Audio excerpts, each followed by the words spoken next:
Hi everyone, it's Jules here.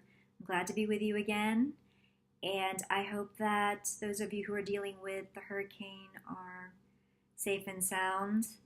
I thought I would come on today because with Halloween and Samhain just around the corner next month, I've noticed on YouTube and in Facebook groups, people have been bringing out their fall decks and their holiday themed decks. And I have noticed that Everyday Witch has been making an appearance again. And so it kind of just reminded me of my history with this deck, and I wanted to share. So when I started back up with tarot last year, and really began to seriously learn the practice, my first learning deck was the Llewellyn Tarot, which is based off of Welsh mythology. I love that deck. It's beautiful. And at that time, I was resistant to traditional Rider Waite Smith imagery. I did not want to own any tradition of the traditional decks. And since then, my tune has changed, but at that time, it was like, no, don't even ask, because the imagery just did not call to me at all. But the Llewellyn was great because it was true to the Rider Waite system, and it was easy for me to learn with. But after a time, I wanted to experience other decks and to broaden my practice, broaden the way I looked at the meanings of the cards through other themed decks. But while still looking for something that was more on the kind of beginner's deck, or something easier, that a beginner could learn with, still true to the Rider Waite Smith system, but just a different theme, And at that time, Everyday Witch, I think, was published maybe a few months before, and so it was very popular. I was seeing it everywhere, and whenever I'd see it, I was like, no, just no. And I think my mindset was I want something more serious. Like in the same vein as Llewellyn, I want a more serious deck. This one's too cutesy, too kitschy. And don't get me wrong, I love cutesy. I love kitschy. I have such items. But for some reason, even though it's clear the artist is talented, there's no denying that. Just the style of the imagery just didn't it just didn't jive with me at all. So for me, it was a no go. And then I was watching Imogen's latest video, Imogen Walters, and it was a walkthrough of Everyday Witch. I was like, oh, here we go again. But I kept watching because I love Imogen. And as she was going through the walkthrough, she kept pointing out the cats and how cute they were. And oh, look at this cat. Look at what this cat's doing. And oh, how cute. This cat is on a date with that cat. And just basically making me kind of change my mind about this deck because I am an unabashed certified cat lady. We have 3 cats, and so anything feline, cat related, I'm there. And so Imogen was kind of winning me over, kind of bringing me over to the other side. And I think along with that, just the fact that I was very overwhelmed with the number of decks out there. And it was this analysis paralysis, and nothing was calling to me. Nothing was really calling to me at all. So I thought, cats are cute. The cats are often even cuter than the people in the deck. So what the hell? Why not? Because I know that this is a good learning deck. It's a good practicing deck. And true to the Rider Waite system. So it was, in essence, what I was looking for. So here it is. This is nothing new for you all. You've seen it tons of times. And yeah, I got it in the mail, and it's just like, okay, yeah, all right. I know what to expect. I've seen the imagery before, watched a walkthrough. Um, it's this blend of modern and old world, like Renaissance, or well, maybe more like medieval, which I don't mind at all for the most part. And like I said, I found myself more interested in what the cats were doing than sometimes what the people were doing. And I will say that there were cards that I did like overall. Let me try to. Okay, so here are some cards that I did like. So Death. I thought that this was well done. Not too menacing. There's that foreboding there, but then you have the door with the sliver of light giving a glimmer of hope for a new beginning. So I did like this one. The Hermit. While I appreciate the wizened Gandalf figure with his lantern, I did find this rendition refreshing. And when I saw this image, I thought to myself, I want to be where she is right now. I want to be doing that. I want to be in the woods, meditating and in solace with my owl friend hovering over me and my cat. So this is one of my favorites, I think. Four of Swords. It's pretty. Thought this was pretty.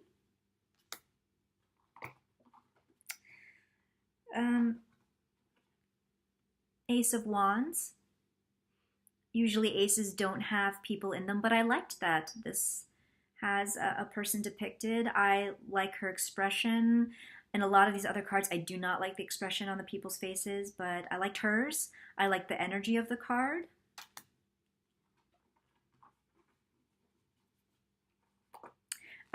Likewise with the Tower, I liked the expression on her face, that kind of smirk. I liked that this interpretation wasn't so doom and gloom. So this might be one of my favorites too. The Moon. This is one card that I pay particular attention to whenever I'm looking to purchase a deck. And come on, it's a cat is the main focus. So of course I'm gonna love this one, and the silhouette of the witch in the moonlight. I like that too. And then so Eight of Cups is also another card that I pay particular attention to, and I enjoyed this one as well. I know these are goblets, but you can see this. It looks like it's almost like there was a flame inside that she snuffed out, which I thought was a nice symbolism to complement the meaning of the card. So yes, there are cards that I liked, and then there are cards that I really didn't like. King of Cups. To me, his expression was dopey. The way he's sitting is dopey. I just don't get king energy from this depiction.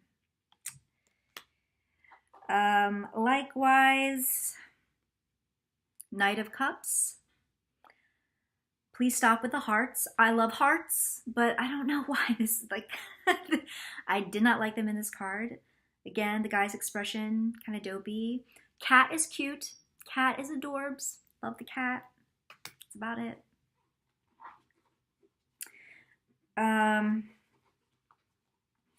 Another king that I just do not find kingly. The guidebook, for this card, the guidebook's takeaway messages something to the effect of you can have your cake and eat it too, which I like that. No problems there. But he's holding an entire cake like he's a server at a catering event. And I just did not find this to be kingly energy. So I was not a fan of that one. Brady Bunch at the Renaissance Fair. Another Brady Bunch family at the Renaissance Fair. This was just, yeah, too saccharine for me. I don't mind the maiden mother crone imagery here. It's not a motif that I particularly resonate with, but I'm okay with it. And I'll take this any day over Creepy Child. I don't mind having a child in my Sun card or any of my cards. They just have to be good looking. Uh, but this to me was just, again, like the expressions on their face. I don't know. I just felt a little too much for me. The Devil. This is my least favorite. I felt that it was too much of caricature. Death is a serious card, and I thought that that was depicted well. And I wish that the same consideration was dealt with this one because I just thought it was too much of caricature. He's got a devil's tail. He's got this like porn stash goatee thing going. It's just kind of like, well, you might as well thrown horns and hooves on him, and you might as well have just put Satan from South Park in there. So this one I wasn't a fan of. But okay, I'm gonna stop now because I'm just sounding really mean. This is to say that overall, I had my misgivings about this deck, even though I was the one that bought it. I was just like, I don't know about this. I don't know that this is going to work between us, but I guess we'll see. It's like, hey, you bought it, might as well give it a shot, right? So, yeah, the mindset I went into it with this, working with this deck was, this is just a fling. This is just an affair. This is convenient sex.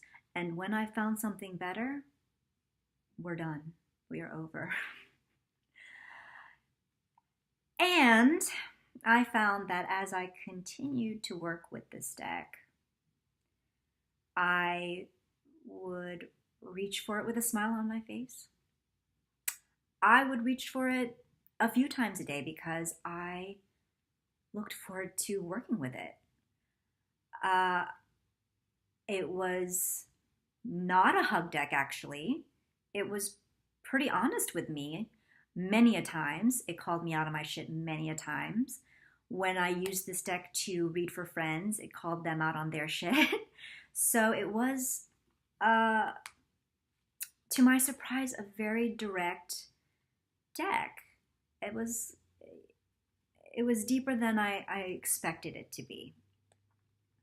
And even when I ended up finding other decks to purchase and to try working with, I found myself coming back to this deck over and over. And this is the only deck that I have a backup copy for. So this is a deck that is out on my table every day. It is my home deck. I don't just bring it out for the fall or Halloween. I work with this on a pretty regular basis. And at one point, I just had to say to it, Everyday Witch, I am sorry I was such a dick to you. I am sorry because I totally disrespected you and you have been nothing but great to me. This deck has been nothing but good to me. And I was such a dick. So it was just surprising how things like that happen, right? This is not a new topic of conversation. I'm sure many of you have had maybe one deck where you grossly underestimated it, you trash talked it, you hated on it, and then it came back to prove you wrong and kind of kick you in the ass. And that was this deck for me. So I am sorry. I'm so sorry. Is this my soul deck? I would say maybe for now. But I'll admit that somewhere deep down, I have this like feeling that I'm still on the search for the one. I don't know. I every so often I have that feeling like I still haven't found that one. And this might not still be it. I don't know. I'm not sure. But I certainly love it and appreciate it. Everyday Witch. Give it a chance. Give it a chance. So thanks for listening to my rambles, and thank you also to those of you who recently subscribed to my channel. It means a lot, and you have all been so supportive, and I have been subscribing to so many channels I didn't know that were out there. I'm so glad to have found you all, and I am now becoming way more addicted to YouTube. I'm like on YouTube way more than I used to be, but that's all right. I don't mind. So thank you. I really appreciate it. Until next time, take care. Bye bye.